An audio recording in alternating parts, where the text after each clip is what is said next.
Welcome to ilert YouTube channel and our ChatOps series.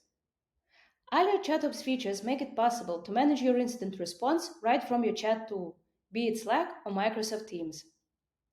This video will cover how to create a dedicated Slack channel from an existing alert. Let's jump into ilert. First of all, ensure that your Slack account is connected to ilert. Here is the main screen with a list of alerts. As soon as an alert is received, you can create an incident and dedicated channel. Let's click on the alert and push Create Slack Channel button.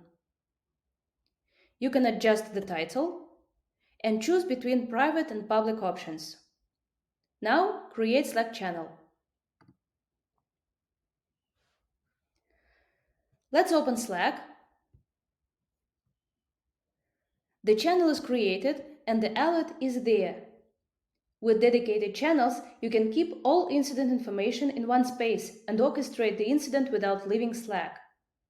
Thank you for watching and remember to subscribe to get notified about new alert tutorials.